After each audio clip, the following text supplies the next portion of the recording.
Hello everyone, welcome back. I'm Sam from the IELTS Teacher, and today we're going to be correcting this essay, which is about holidays in your own country or holidays abroad. It's an opinion-only question, and this essay is very good in terms of vocabulary. Like, there's a lot of language you could learn from watching this correction. The coherence and cohesion in this essay is also very strong, especially in the first body paragraph. I particularly like that. This correction will also be useful to show you the importance of having a clear topic sentence, or first couple of sentences anyway, of a body paragraph, because as you'll see in this correction, one of his body paragraphs' topic sentence, or first two sentences, are kind of unclear, difficult to follow, and it's because of those that the rest of the paragraph is difficult to understand. So that's a big problem. And that's really the main thing that holds the band score of this essay back, unfortunately. Anyway, let's get started. In the future, more people will choose to go on holiday in their own country and not travel abroad on holiday. Do you agree or disagree? So what's important about this question then? It's about the future. It's making a future prediction. More people doing something, and the question itself is about holidays. It's either holidays in their own country or abroad.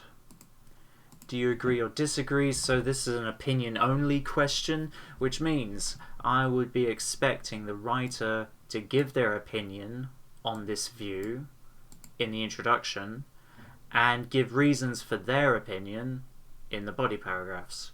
That's what I will be expecting. Okay, seems straightforward. So like before, the first thing I'm going to do is I'm going to go through the whole essay correcting vocabulary and grammar errors, because this will make it a lot easier for me to band score the essay afterwards. So let's start with that. There is no doubt that exploring new places and cultures is an exciting hobby. I think he means exciting there. The spelling is a little bit off. Mostly achieved through traveling to a foreign location. Mostly achieved. What's mostly achieved? He doesn't really mention an action in this first part of the sentence. It says that doing this is an exciting hobby, so what? Having the hobby is mostly achieved? Or going to new places? This sentence seems quite odd, but for vocabulary and grammar, it's all fine, so let's move on. Some believe that this may not continue in the future, and increased number of people. Increasing numbers of people is a way we can correct that. We'll want to spend vacations. Their vacations sounds better, I'd say, in their native countries. I strongly agree with their viewpoint. So that's viewpoint. There is okay, but it sounds a bit better to say this viewpoint instead. And believe that international travelling would diminish, leading to an increase in local tourism. I think it quite obviously means will here, will diminish. Believe that international travelling, this is a bit odd as well. International travel will diminish, yeah, that's okay. International travelling will diminish. It's kind of odd. Will diminish, leading to an increase in local tourism. Okay, looking good so far. Local tourism, this also is okay, but I think what he means to be doing here is giving the opposite of international travel. So I'd say domestic tourism would fit more nicely here. I'm not saying that this is incorrect, it's fine, but I think domestic tourism would be better, would fit better in this sentence. Okay, moving on. To begin with, COVID-19 pandemic. We need an article here. The COVID-19 pandemic has ignited a sense of fear in the minds of individuals with respect to travelling, with many choosing a staycation instead of visiting a foreign destination. Okay, looking good. Based on a research conducted by Airbnb. Right, so research, most often, 9 times out of 10, research as a noun is an uncountable noun. You don't really say a research or researchers. You say that a scientist conducted research. scientists conducted a lot of research. It can be used as a verb, and so I think that's sometimes a bit confusing, like a scientist researches something. But when it's used as a noun, it is most often used as an uncountable noun, so that would be best here. So let's take out the Based on research conducted by Airbnb, international travel in 2020 reduced by 95% and is not expected to recover to pre-pandemic levels in another 10 to 15 years. For another 10 to 15 years would be a better preposition to use here. The research also found that in spite of vaccinating what? Vaccinating who? The writer's using the verb vaccinate, but the verb vaccinate needs an object. You need to vaccinate someone, vaccinate something. This is quite confusing. How could this be corrected then? Vaccinations becoming available, maybe is what he means. In spite of vaccinations becoming available, the fear of international travel will linger, and as an alternative, a comma should be there, people will choose to visit nearby cities and countrysides. Countrysides, we don't really talk about the countryside in this way. You know, rural areas, regardless of where you are, is always just the countryside. So that's how I'd correct that. This is specially true. Is it special or is it particularly true? He means especially here. That's what it should be. This is especially true for my family and relatives who have rescinded their plans for visiting Iceland next year. Rescinded is a very awkward word to use in this context. It's mainly used in legal contexts. So a different word, abandoned, who have abandoned their plans for visiting Iceland next year and instead have decided to visit a local village. Okay, cool, looking good. Next paragraph. Furthermore, international travel comes with a cost, which is increasing at an exponential rate. Semicolon, definitely not. A comma should be used here instead because of the relative pronoun. You know, for using semicolons, either side of the semicolon should be basically sentences, like proper full sentences, because a semicolon is used to connect two very closely related sentences and ideally short, and so it puts the two sentences together, making it all just one sentence. But you can't begin a sentence with which, so which can't work here with a semicolon. So a comma. Comes with a cost. I think what the person means to say here is comes at a cost, because something comes at a cost is an idiom. You know, you could say fame comes at a cost because you lose your privacy and paparazzi follow you everywhere. I mean, that's what comes at a cost means. You get something good perhaps, but something bad also comes with it. Comes at a cost actually doesn't have anything to do with money though, and the writer is quite clearly talking about money, you know, which is increasing at an exponential rate. He's talking about the money, the cost of international travel. So, unfortunately, this idiom doesn't work here. How can we correct this then? I think we'll have to change quite a few things here. It's very costly, and this cost is increasing at an exponential rate. Okay. With advancements in technology, spending a fortune has become unnecessary. I sense there's some problems with these first two sentences. Spending a fortune has become unnecessary? Spending a fortune on what? That seems very unclear to me. And advancements in technology, what kind of technology? That's also quite unclear. And there's no clear link, really, between the second sentence and the first sentence. You know, the first sentence is about international travel, but the second sentence doesn't really seem relevant to traveling at all. For vocabulary and grammar, it's fine, so let's move on. Based on a survey conducted by McKinsey, 74% of the Americans... Which Americans? Where? I think he just means any and all Americans, Americans in general, so no specific article here. 74% of Americans will prefer to attend an international event or a concert virtually, provided it is broadcasted in HD with no latency. To put the survey to test... This is okay, but the phrase that people usually use is put something to the test. To put the survey to the test, Mexico broadcasted its annual magic show using a new state-of-the-art technology. Well, technology is most often used as a uncountable noun, so piece of technology would be better here, which resulted in a decline of tourists by 150,000. They otherwise would have visited the country only to witness the show. Witness the show is a very odd word to use in this context. You know, witnessed is usually used for witnessing a crime or something that kind of happens accidentally, but for a show, a performance... Nah, not really. See the show? That would work. This is a pretty long sentence and a bit overly complicated, I think. This part, this use of the semicolon is quite awkward, actually. It's not working so well there. I wouldn't recognize this as an error, though. It just could be worded, structured better. So I'm going to move on. We'll come back to that. In future, this will result in significant cost savings, which many, including myself, would be better, may spend in exploring local places and cities.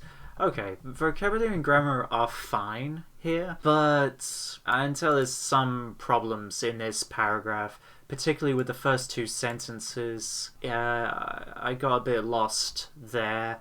And towards the end, as well as some awkwardly structured sentences, and I feel like I'm getting a bit lost towards the end as well, but we'll come back to that. Conclusion. In conclusion, due to the effects of the COVID-19 pandemic, increased costs of international tourism, and advancements in technology, many people will opt to spend their vacation in their home country as opposed to visiting a foreign destination. Great, nothing much wrong in that paragraph as far as I see. So let's move on band scoring the essay. We could look at task achievement. So now I'm going to go through the essay paragraph by paragraph and see if I can make sense of what the writer wants to convey, the arguments, if they're answering the question, to help me determine the task achievement band score. So let's start. There is no doubt that exploring new places and cultures is an exciting hobby, mostly achieved through traveling to a foreign location. What is achieved through traveling to a foreign location? That's the issue I have with this first sentence. Exploring a new place is achieved through traveling to a foreign location? Well, that means the same thing. A new place is a foreign location. New cultures by traveling to a foreign location? Sure, that's fair enough. But this sentence is still nonetheless just quite odd, hard to follow. This is how I would rewrite it. There is no doubt that exploring foreign countries and cultures is an exciting hobby. Sure, I think that's basically all he means to say in this sentence. It seems unnecessarily complicated, so we could just rewrite it like that. Some believe that this may not continue in the future, though would help the coherence and cohesion here a little bit better.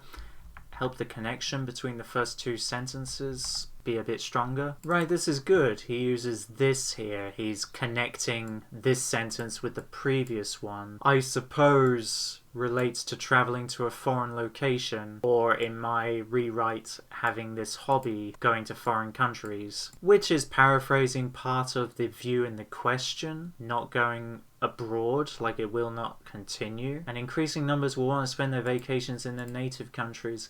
Sure, that's paraphrasing the first part of the view. More people will choose to go to their own country, stay in their own country. I strongly agree. That's very clearly the writer's opinion there with this viewpoint. I believe that international travel will diminish, leading to an increase in domestic tourism. Great. Introduction, really good. The first sentence, a bit hard to follow, but in terms of task achievement, all is good so far. To begin with, the COVID-19 pandemic has ignited a sense of fear in the minds of individuals. In his first sentence then, He's giving one reason for his position, and it's very clear as well. One of the reasons for his position is the COVID-19, because it has ignited a sense of fear in the minds of people about traveling, and he is restating his position that many choose a staycation instead of visiting a foreign destination. This first sentence isn't about the future yet, but it's quite clear how it could relate to the future, and I'm sure he'll get onto that soon anyway. So that's a really strong first sentence. Looking good so far. In his next sentence, he connects the first one with the future, because he says, based on research conducted by Airbnb, international travel in 2020 reduced by 95%, not expected to recover for another 10 to 15 years. So that's about the future. In his next sentence, he talks more about the research, and again, it's just kind of supporting what he's already arguing, that people will be traveling less in the future, because he says that this fear will linger, it will stay, and so instead people will stay at home, is what he's saying. People will choose to visit nearby cities and the countryside. This last part could be phrased better. This is how I would rewrite it. The fear of international travel will linger, and as an alternative, people will choose to visit cities and countryside close to them. Yeah, because in his sentence, and the countryside, well, he means countryside nearby or countryside in the same country, so this would convey that a bit more clearly. In his last sentence, he supports his argument even more, making it personal about his family. They've abandoned their plans for travelling abroad next year, about the future, instead a local village. In terms of task achievement, then, this first body paragraph is very strong. I only have a bit of a hesitation, which is in the middle here, about the vaccinating, because if we ignore my correction here, well, this is pretty confusing. What does he mean? I mean, this is how I interpreted it. Vaccinations becoming available, but maybe that's not exactly what he meant. Maybe he meant majority of the population becoming vaccinated, something like this. But we'll never know, because it's unclear. And that's the problem. With that problem alone, I am starting to think a 7 at most for task achievement.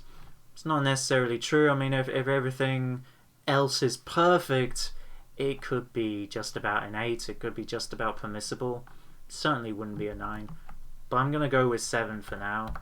And we have a look at the next paragraph. With his first sentence, he's saying that another reason why fewer people will travel abroad for their holidays in the future is that international travel is costly, and this is getting more expensive at an exponential rate. This reason is quite clear. It's not so clear why he thinks that it's getting more expensive. Like, I don't feel that that's so completely obvious and could do with some explanation, really, because, well, I suppose when you think about it, without counting the coronavirus, international travel is becoming more popular and more common, which would lead me to think that it's becoming cheaper.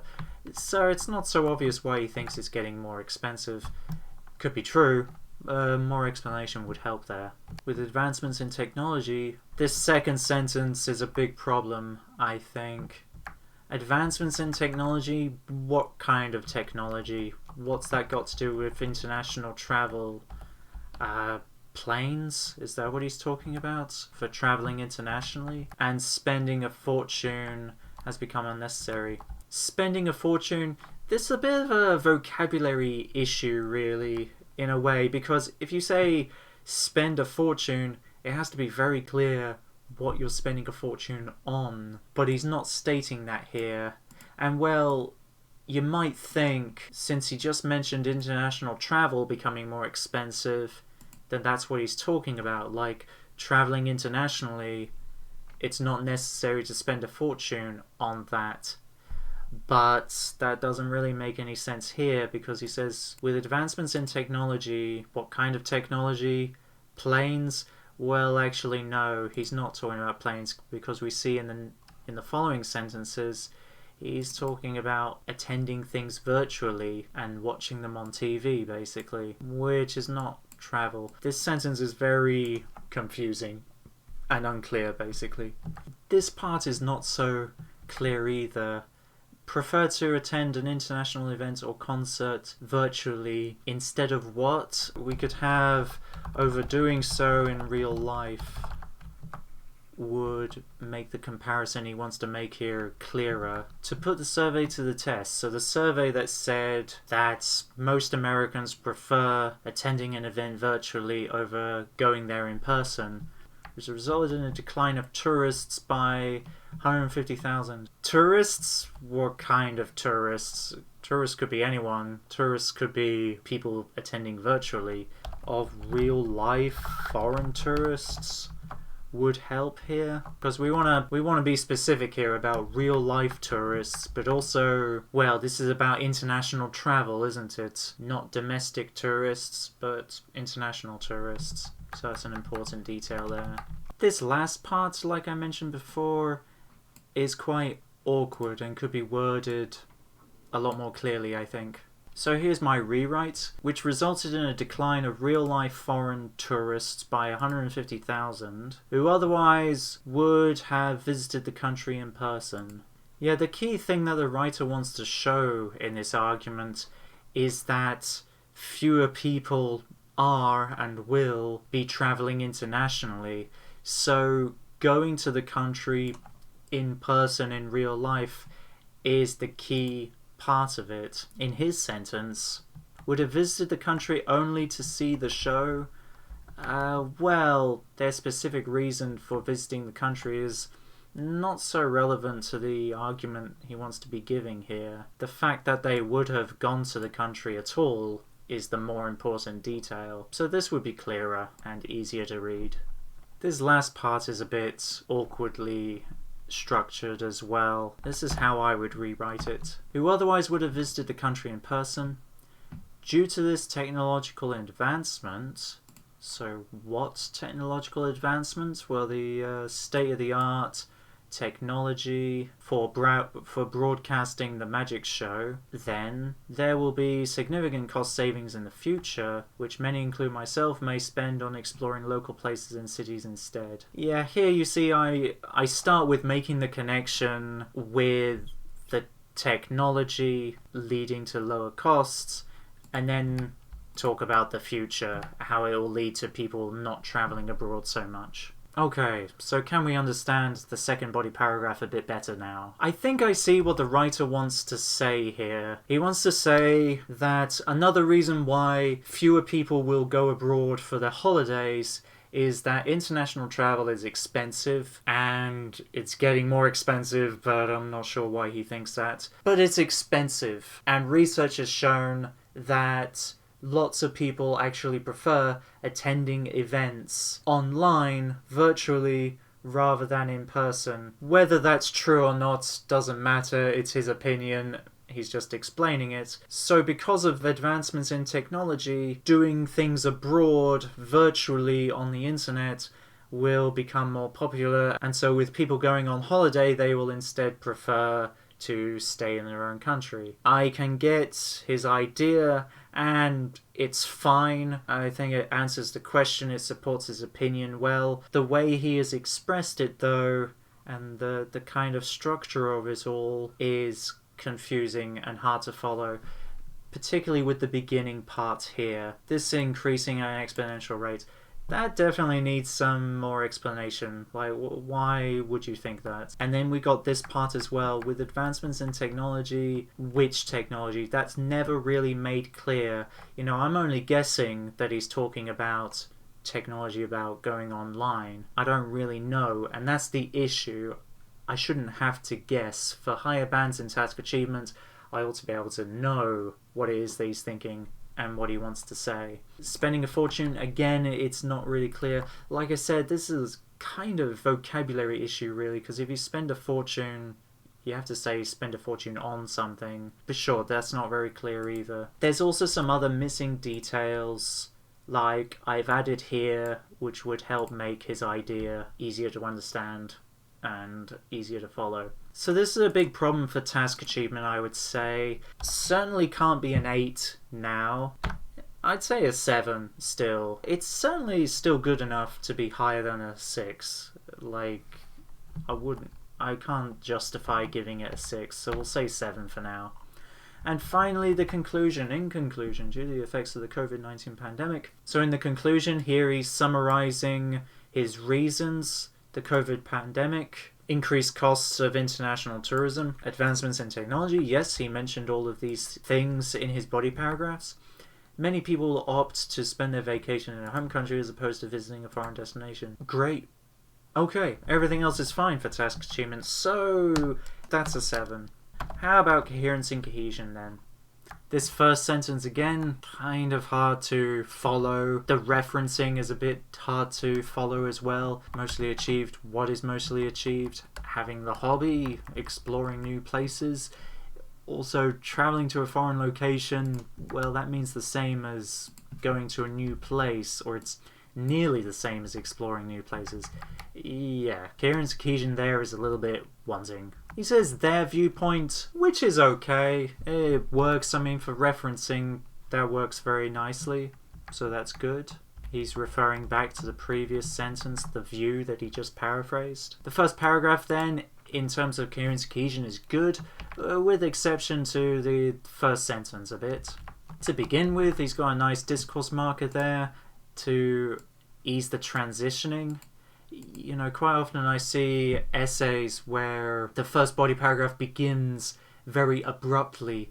You don't necessarily need to start the first body paragraph with a discourse marker, but it quite often helps with the transitioning between the first two paragraphs. And like I said, I've seen a lot of other people's writing where the first body paragraph starts very abruptly and it doesn't read so nicely, which is a lot to do with coherence and cohesion. So this is good. His topic sentence, I really like his topic sentences in this essay actually. This first one in particular is great. He restates what the essay is about and his position, staying at home instead of visiting a foreign destination, and he gives his first argument. The reason for this is because people are afraid of COVID-19. So that's good. This is a nice kind of discourse marker here that he's giving an example. What he writes about in his next sentence is very relevant to the first sentence as well. Again, he's referring to international travel, it getting lower, not expected to recover in the future. Again, he's referring to the future. The research also found nice connection, tells me very clearly that this is building on the research he's already given. As an alternative is a nice connection. This is especially true for my family. What is especially true? Well, as an alternative, people will choose to stay locally. That connects very well then. The coherence and cohesion in this first body paragraph then is really good. Very easy to follow his arguments and supports. He's not overusing discourse markers either. Although there are perhaps some discourse markers that he's using, but he's using them in quite an unusual way, in a kind of tailored, specific way for his essay. You know, like he's got this based on research conducted by Airbnb. Yeah, it's a kind of discourse marker, but it's specific to his essay. It's not something generic. It's not copy and paste, like, for example. And there's sentences where he doesn't really have any discourse markers, like this one where it just flows on, and that's fine. Like there really isn't a reason for there to be one here, and it connects well, and it goes. And again with the last sentence too. So, coherence and cohesion is excellent in the first body paragraph. Furthermore, tells me that this is going to be another reason for his opinion, which is good. His topic sentence here is also good.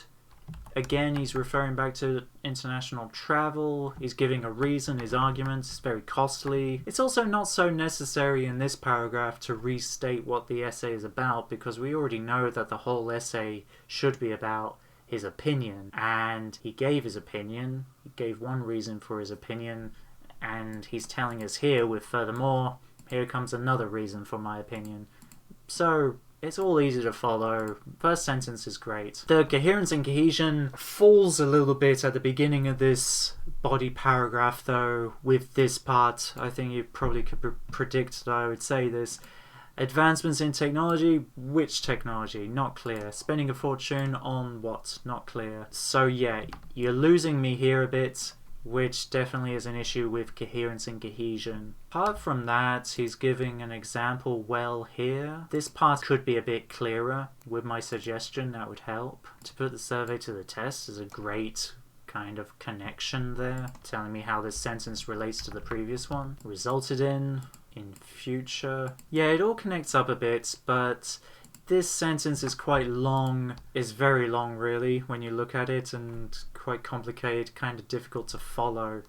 So that's a bit of an issue. The second sentence of course is an issue. So I'm thinking it could be a 7, but let's finish the essay, see how it looks. In conclusion, great beginning, very generic, very boring, I know, but it does the job. It tells the reader that this is the conclusion, so it's very clear. And the conclusion does the job, no complaints there. Something I have heard from some examiners though is that they will mark a writer down for a 1 sentence long conclusion. And I think the reason for that is that technically a paragraph ought to have more than 1 sentence. And that is true, and so sure, it would be better for the conclusion to have 2 sentences instead of 1. This is how I would rewrite it, to have 2 sentences then. In conclusion, due to the effects of the COVID-19 pandemic, increased costs of international tourism, and advancements in technology, many people will not opt to spend their vacation in a foreign destination. If they choose to travel anywhere, then it will likely be in their local area. So you can see here then I took out the home country part and just said that they won't go to a foreign destination. That way it left my last sentence to say what they would prefer to do instead, stay in their home country. That's how it could be done. Anyway, Coherence Cohesion I'd say is a 7. Why is it not higher? Well, a 2 sentence long conclusion would help ensure a higher band score. Apart from that though, there are definite problems in the second body paragraph. There's the first sentence in the introduction is a bit awkward. The coherence cohesion problems in this essay are not that much of a big deal really, and so I would say a 7, not lower, but can't be higher either. Okay, vocabulary we're on to now. So vocabulary is judged in terms of range of language and number of errors. So first of all I'm going to go through the essay and check out the range, and then I'm going to go back and have a look at errors and make my decision. So let's look at range first. Foreign location, nice. Vacations, native countries. International traveling is okay, could be better, could be travel instead.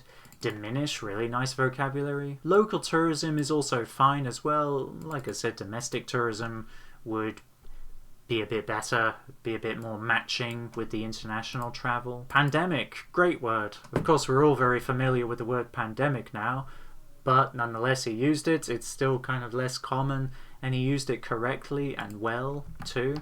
Ignited a sense of fear. Ooh, great vocabulary, huh? Really works well here.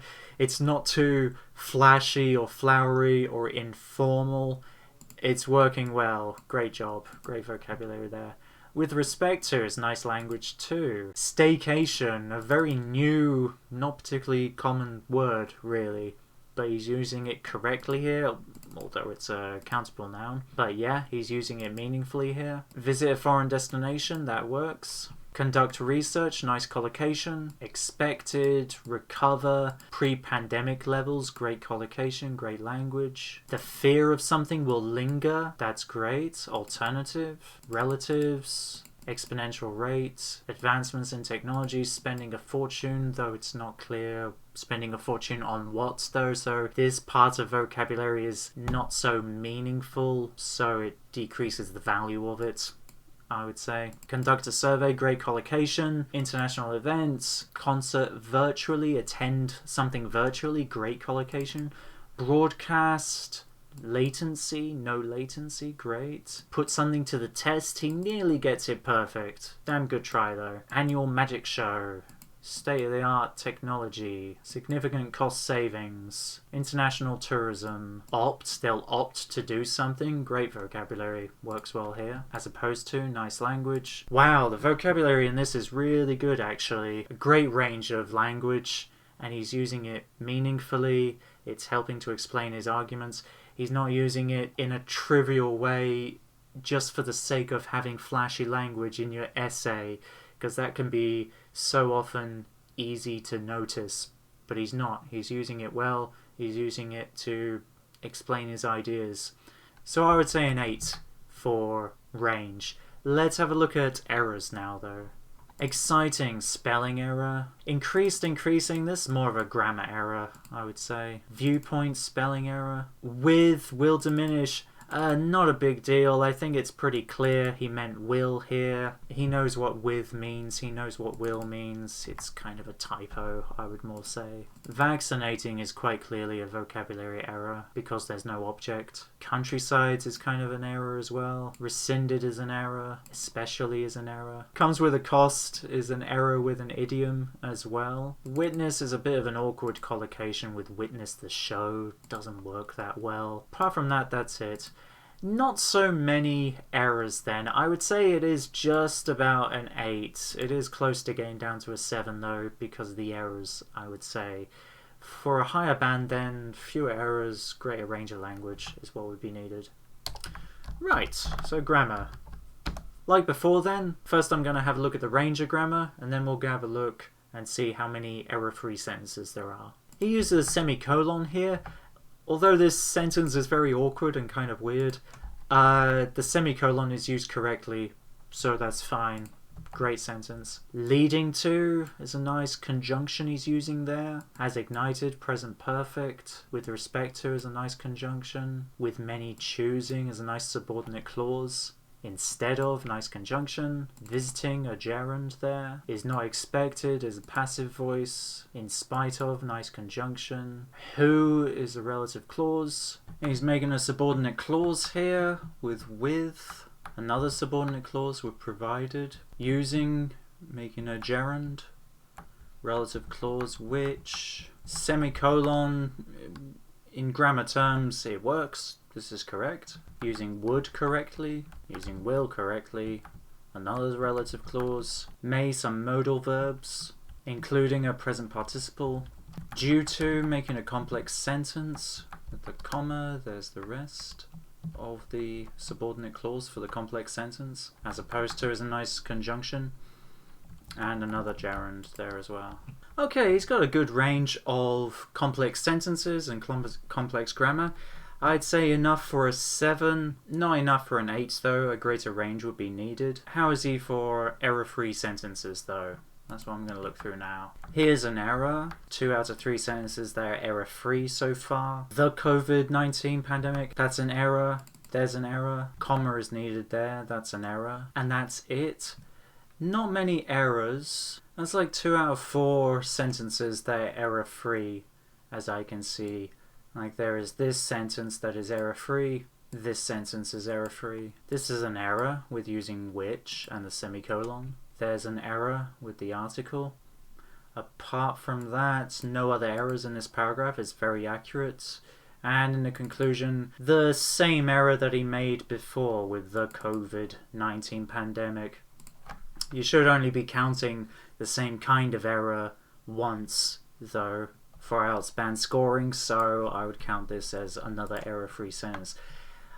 Quite a lot of error-free sentences then, so a 7. Yes, that's definitely enough for a 7, which means in total the band score is a 7. What did I like about this essay overall then? Well, like I mentioned, the vocabulary is very good in this essay. Lots of different words, a great range of vocabulary, nice paraphrasing, a lot of nice collocations as well. He doesn't repeat himself so much either. It's very strong with vocabulary. I especially liked the first body paragraph. Like, it's very well structured, very easy to follow. It's so clearly connected with supporting his opinion as well.